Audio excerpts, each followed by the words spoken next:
여러분, 미술사 잭슨 폴록이라는 화가가 있습니다. 그의 그림은 우리가 흔히 떠올리는 그림과는 많이 다릅니다. 한번 사진을 보여주시겠어요?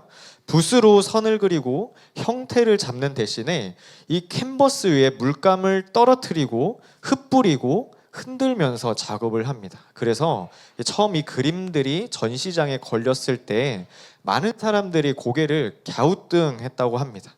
이게 그림인가요? 아무렇게나 흩뿌린 것처럼 보이는데요 라고 많은 사람들이 고개를 갸우뚱거리며 말합니다. 어떤 사람들은 이 작품을 보면서 이건 우연의 흔적일 뿐이다 라고 말했습니다. 그런데 시간이 지나서 사람들은 이 잭슨 폴록의 작품을 자세히 면밀히 연구하기 시작했습니다. 그림을 가까이서도 멀리서도 보고 여러 작품들을 함께 놓고 보니까 전혀 다른 것이 보이기 시작했더랍니다. 무작위처럼 보였던 점들 사이에서 리듬이 발견되었고 흩어진 이 선들 속에서 같아지는 반복되는 방향이 있었고 이 캔버스 전체를 관통하는 하나의 질서, 하나의 흐름이 있었습니다. 가까이서 보면 혼란스러운데 멀리서 보면 분명한 방향이 보이는 그런 그림이었습니다. 이렇게 우연처럼 보였던 장면들이 모여서 화가의 세계를 이루고 있었던 것입니다. 여러분, 우리의 삶도 꼭 그렇지 않나요? 하루하루를 살 때 왜 이런 일이 생겼는지를 모릅니다. 왜 이 자리에 서게 돼 있는지, 왜 이런 사람을 만나게 되었는지, 왜 계획되어지지 않았던 길을 걷게 되었는지 설명이 되지 않습니다. 그래서 우리는 이것을 보면서 쉽게 그냥 말합니다.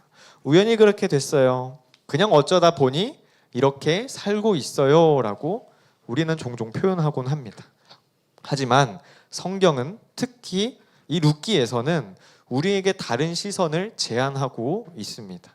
가까이서만 보지 말고 조금 물러서서 보라고 룻기는 말하고 있는 것입니다. 지금의 장면 하나만 보지 말고 이 하나님이 엮고 계신 이 이야기 전체를 보라고 룻기는 우리에게 초대를 하고 있는 것입니다. 여러분, 오늘 룻기, 우리가 읽고 있는 이 룻기 2장은 바로 그런 방식으로 기록된 하나님의 말씀입니다. 하나님이 직접 딱 등장해서 설명하고 있지를 않습니다.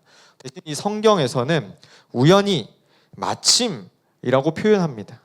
이 말은 하나님이 안 계셨다라는 뜻이 아닙니다. 하나님이 너무 조용히, 너무 깊이 일하고 계셔서 우리 인간의 언어로는 그 자리를 우연이라고밖에 표현을 하지 못하는 것입니다. 바라기는 말씀을 통해서 내가 우연이라고 부르는 그 자리에서 하나님은 지금 무엇을 하고 계시는지를 깨닫는 귀한 시간이 되기를 축복합니다. 지난주 우리는 룻기 1장의 마지막 장면을 함께 묵상했습니다. 모압을 떠나서 베들레헴으로 들어오는 두 명의 여인의 모습을 우리는 보았습니다.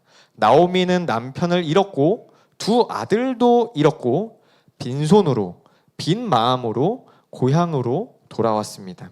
그래서 이 그녀는 자신을 나오미라 부르지 말고 마라라 부르라라고 말합니다.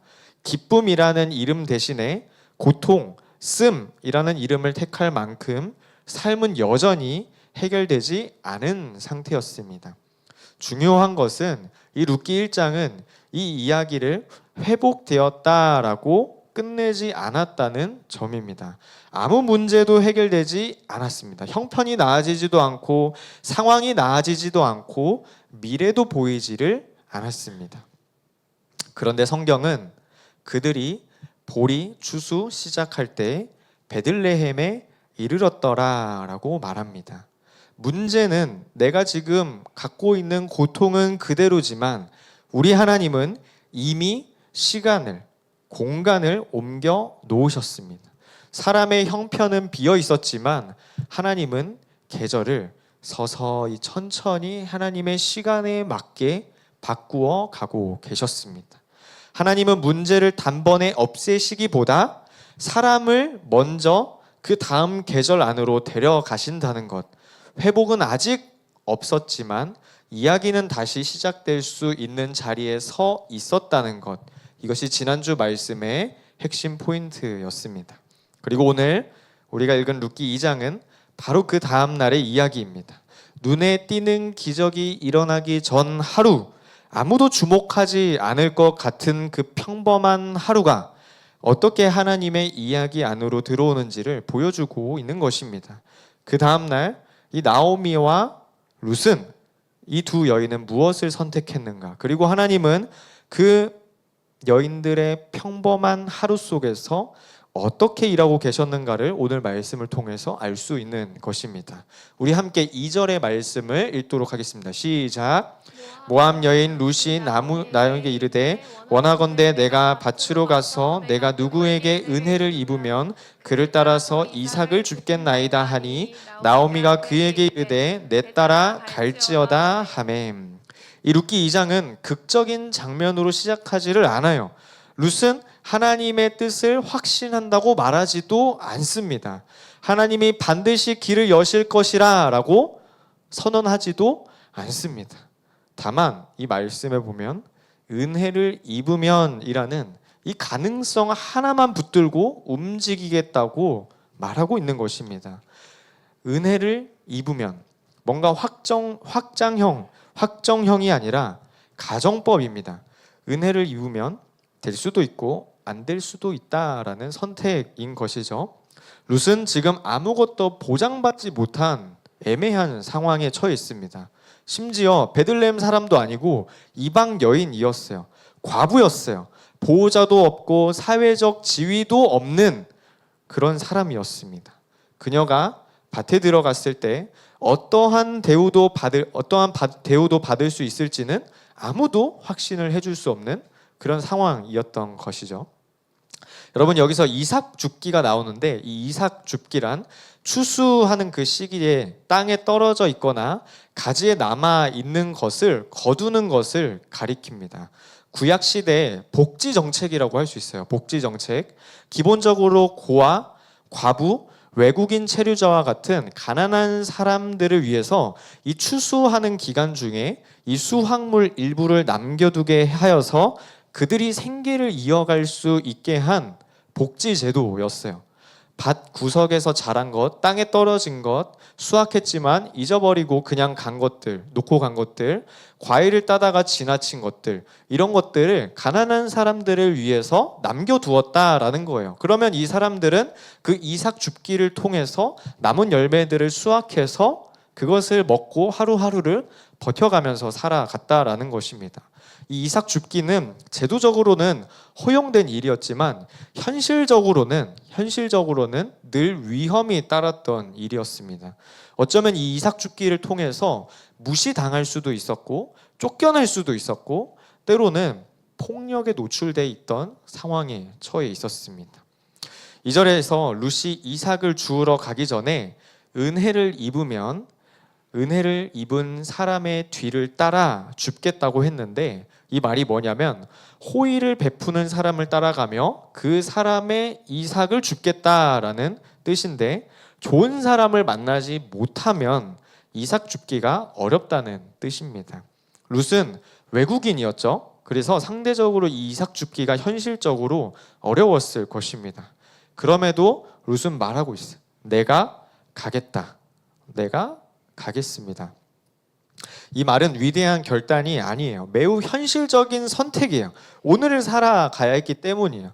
룻이 내가 가겠다라고 말한 것은 뭔가 영웅적인 이미지를 위해서 뭔가 얻어가기 위해서 간 것이 아니라 그냥 하루하루를 버티기 위해서 내가 가겠습니다라는 단순한 말이라는 것이죠. 성경은 이 지점을 의도적으로 강조하고 있어요.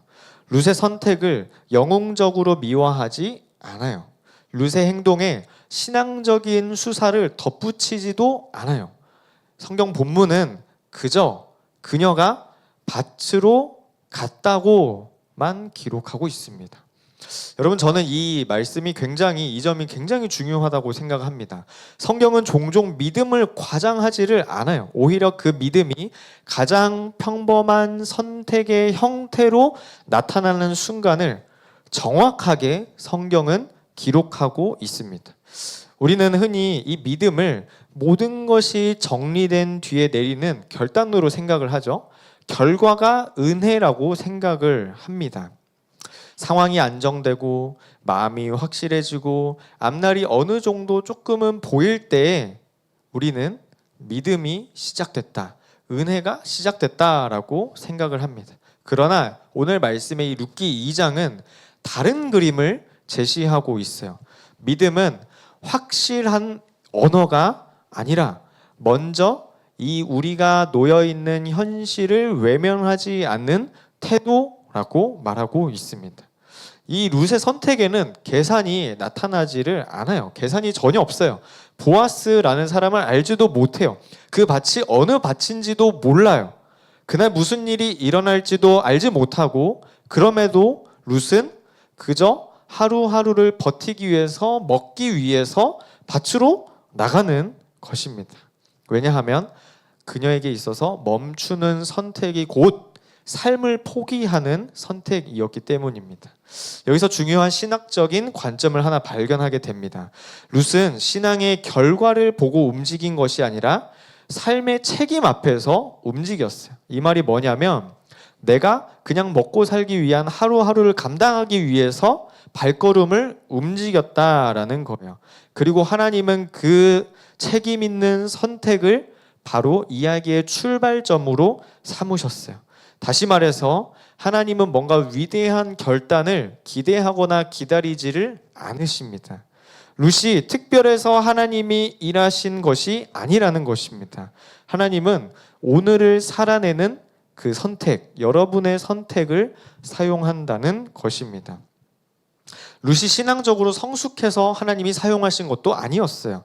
룻이 너무 연약해서 다른 선택지가 없었기 때문에 하나님은 그 자리를 이야기의 중심으로 삼으시고 하나님의 이야기로 가져오신 것입니다.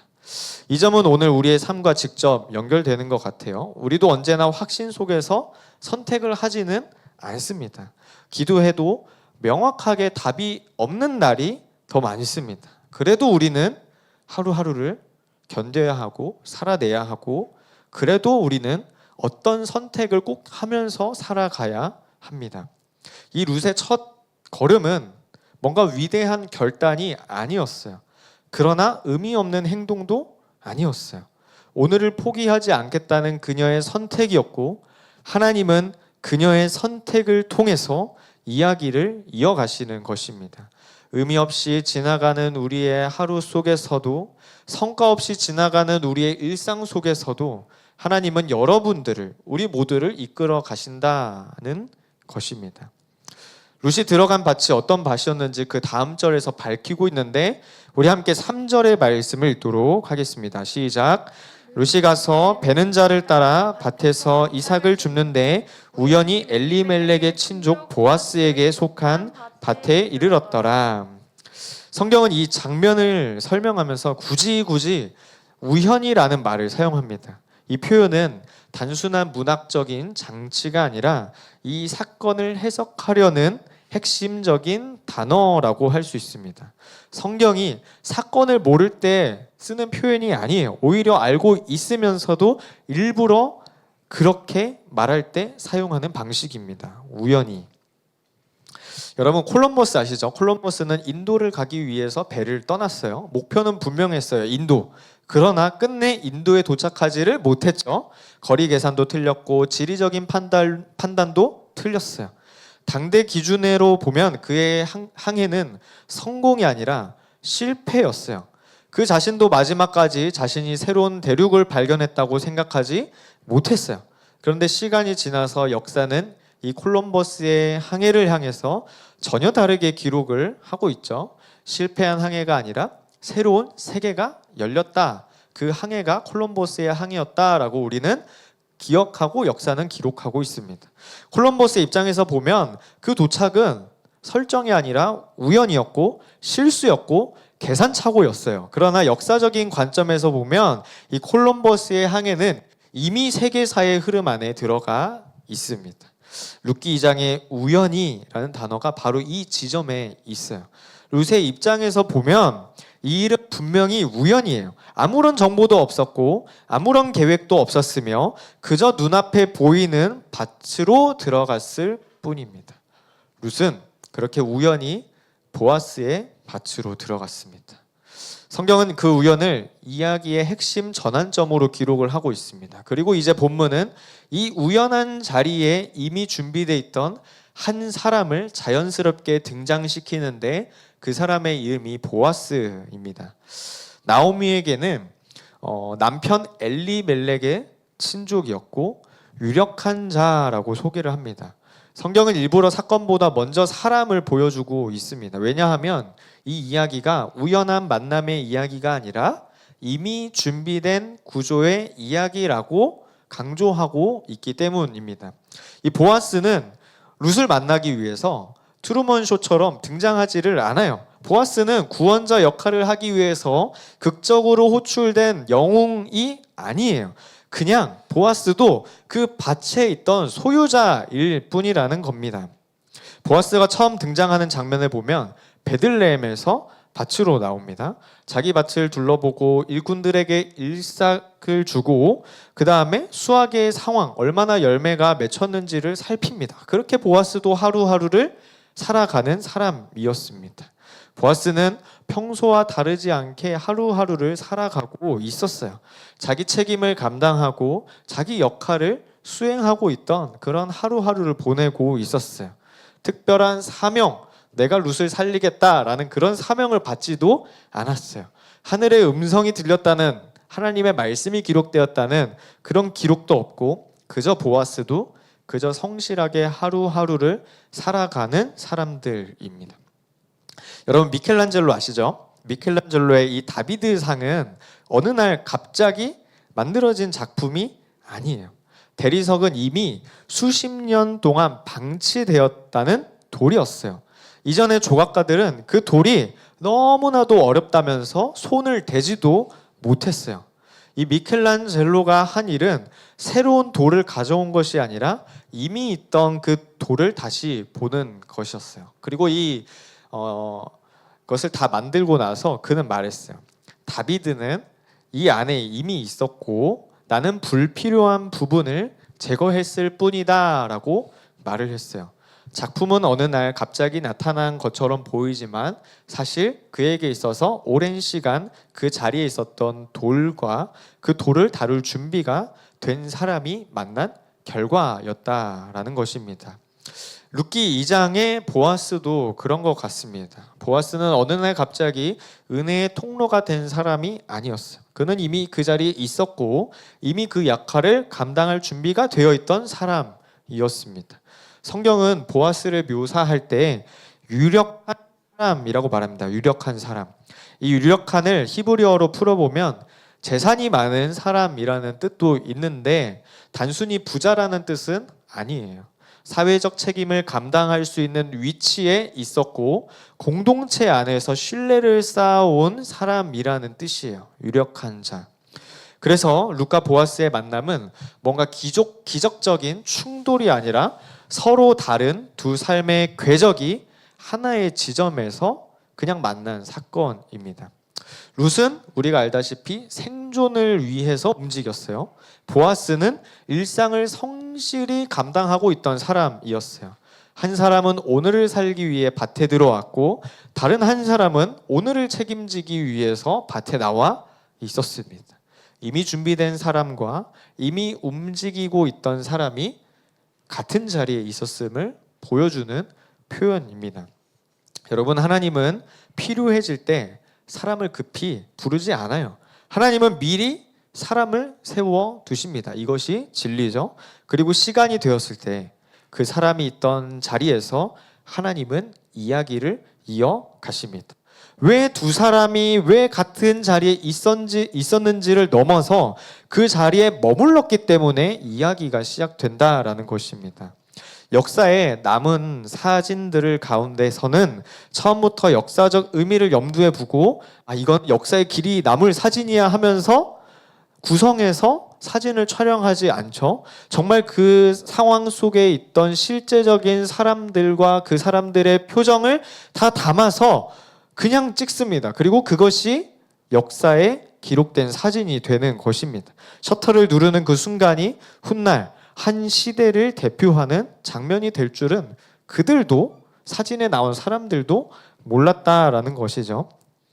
그러나 시간이 흐른 뒤에 사람들은 그 사진을 보면서 그 자리에 있었기 때문에 기록되었다고, 그 사진이 역사가 된 이유는 그 사진 기술이 뛰어나서가 아니라고, 구도가 완벽해서도 아니라고 우리는 알고 말하고 있습니다. 단순히 그 자리에 있었고 그 순간을 지나치지 않았기 때문입니다. 룻의 하루가 그래요. 룻은 그날을 인생 대표의 장면으로 만들려고 하루하루를 살아가고 있지를 않았어요. 오늘은 뭔가 특별한 날이야, 이삭 주우러 나가야지 하지 않았다는 것이에요. 그냥 하루하루를 감당할, 내가 배가 고프기 때문에 굶어 죽지 않으려고 이삭을 주우려고 하루를 감당하려고 나갔다라는 거예요. 룻은 그저 밭에 들어갔고 그 자리를 떠나지 않았어요. 하루를 포기하지 않았고 그 자리를 벗어나서 도망치지도 않았어요. 성경은 룻의 하루를 대단한 결단의 날로 설명하고 묘사하지를 않습니다. 그러나 그 하루를 결코 사소한 날로도 취급하지를 않아요.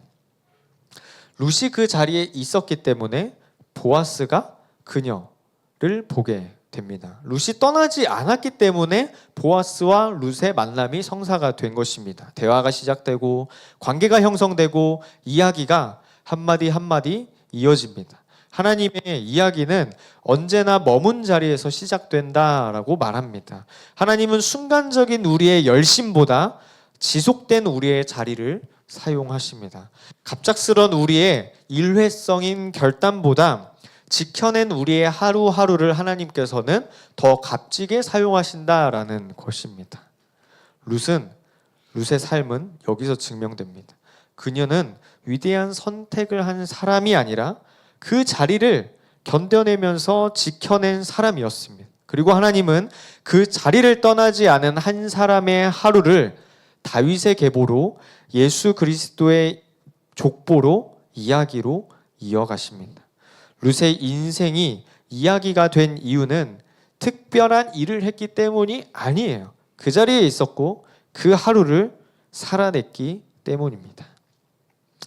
여러분, 룻은 그날 아무것도 몰랐어요. 그 밭이 어떤 밭인지도 알지 못했고 그 만남이 어떤 이야기를 열게 될지도 전혀 예상하지를 못했어요. 룻은 다만 오늘 하루를 그저 하루하루 시간을 살아갔습니다. 그 자리를, 그 하루를 도망치지 않았고 벗어나지 않았고 포기하지 않았고 주어진 하루를 붙들고 그 자리에 머물렀을 뿐이에요. 그리고 시간이 지나서야 알게 되었습니다. 그날이 우연이 아니었다라는 것을, 그 자리가 은혜의 시작이었다라는 것을 알게 되었습니다. 신앙은 늘 그렇습니다. 살아낼 때는 우연처럼 보이고 지나서야 은혜로 보입니다. 그래서 믿음은 모든 것을 이해한 뒤에 걷는 길이 아니라 이해되지 않아도 멈추지 않는 선택이 바로 믿음이다라는 것입니다. 오늘 우리의 삶 속에서도 설명되지 않은 우리의 상황들과 선택들이 있습니다. 원하지 않지만 서게 된 자리, 계획되지 않았지만 계속 걷고 있는 여러분들의 걸음걸음, 기도해도 답이 보이지 않는 하루가 있습니다. 그런데 룻기 2장은 분명히 말하고 있습니다. 하나님은 기적을 하늘에서 떨어뜨리기보다 은혜를 우리의 평범한 하루 속에 숨겨두고 계신다고 말하고 있습니다. 우리는 우연이라고 부르지만 하나님은 그 자리를 통해서 은혜의 이야기를 시작하고 계신다입니다. 그러므로 사랑하는 여러분, 오늘 우리의 결단이 거창할 필요가 없습니다. 이해되지 않아도 오늘을 살겠다는 그 결단, 설명되지 않아도 이 자리를 떠나지 않겠다는 선택, 아직 내 삶이 이야기처럼 보이지 않아도 하나님께서 일하고 계심을 신뢰하겠다는 그런 믿음이면 충분합니다. 그리고 언젠가 우리는 돌아보며 고백하게 될 것입니다. 그때는 몰랐지만 내가 이렇게 힘겹게 살아가는 이 하루하루 견뎌내는 이 자리가 은혜의 시작점이었다라는 것을 우리는 고백할 수 있게 됩니다. 그때는 우연처럼 보였지만 모든 것이 주님의 은혜였다라는 믿음의 고백을 하게 된다라는 것이죠. 저는 오늘 말씀을 준비하고 묵상하면서 이 룻과 보아스의 관계가 저와 주님과의 관계 같다고 생각을 했습니다. 하루하루를 버겁게 살아가는 저의 모습이 룻과 같았습니다. 그리고 성실하게 하나님 아버지의 길을 따라서 일을 감당하신 성실한 예수 그리스도가 보아스 같았습니다. 하나님께서는 우리 삶에 주님을 만나게 해주셨습니다. 우연의 일치 같았지만 하나님께서는 우리의 삶 가운데 우리를 밭으로 불러주시고 그 자리에서 주님을 만나게 하신다는 것입니다. 그러므로 여러분, 뭔가 대단한 하루, 자극적인 일을 하려고 노력하지 마시길 바랍니다.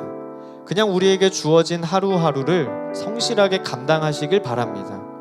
내가 아무것도 하지 못하는 이 상황, 미래가 어두워 보여도 결정하지 못하는 우리의 선택들, 그것들 모두 다 주님께 올려드립시다. 그냥 우리의 하루하루를 감당하게 된다면 우리에게 좋은 밭을 허락하신 그 하나님의 부르심이 들릴 것이고, 그냥 우리가 우연히 들어간 상황과 그 자리에서 하나님은 이야기를 이미 시작하고 계십니다. 그러므로 새로운 부르심과 그 자리를 두려워하지 마시길 바랍니다. 우리의 모습을 아시고 연약한 우리의 마음도 다 아시는 그 주님이 가장 완전한 길로, 가장 선한 길로 인도해 주실 줄로 믿습니다. 우리의 평범한 하루 속에서 은혜의 이야기를 시작하시는 주님을 기억하며 살아가는 이번 한 주가 되기를 예수님의 이름으로 축복을 드립니다. 우리 함께 찬양하며 나아가도록 하겠습니다.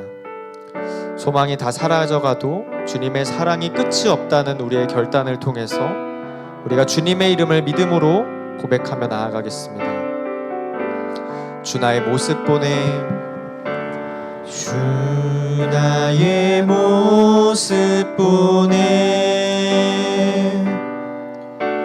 상한 나의 맘 보시네. 주 나의 눈물 안에, 주 나의 눈물 안에 홀로 울던 마음, 우리 한 번 더 주 나의 모습 보내, 주 나의 모습 보내, 상한 나의 맘을 보십니다. 상한 나의 맘 보시네. 주 나의 눈물 안에 홀로 울던 맘 아시네. 세상 소망, 세상 소망 다 사라져가도 주의 사랑은 끝이 없으니 살아가는 이 모든 순간이 주의 힘을. 우리 처음부터 찬양할까요? 주 나의 모습 보내, 주 나의 모습 보내, 상한 나의 맘 보시네. 주 나의 눈물 안에 홀로 울던 맘 아시네. 세상 소망, 세상 소망 다 사라져가도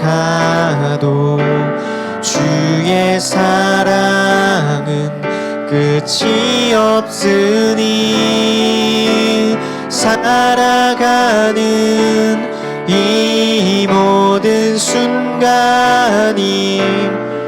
우리 2절로 고백할 때 다 함께 일어나서 찬양하겠습니다. 주 사랑 내게 있네, 주 사랑 내게 있네. 주님의 사랑이 날 채웁니다. 그 사랑이 날 채우네. 내게 은혜가 있습니다. 주는 내게 그 은혜가 우리 하루를 세우십니다. 그 은혜로 날 세우네. 세상 소망 다 사라져가도 주의 사랑은 끝이 없으니 살아가는 이 모든 순간이 주의 우리 전심으로 다시 한번 고백합니다. 세상 소망 다 사라져가도 주의 사랑은 끝이 없으니 살아가는 이 모든 순간이 주네. 우리 마지막으로 선포합니다. 세상 소망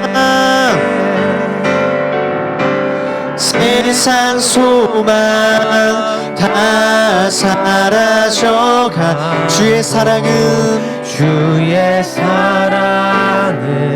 끝이 없으니 살아가는 이 모든 순간이 주의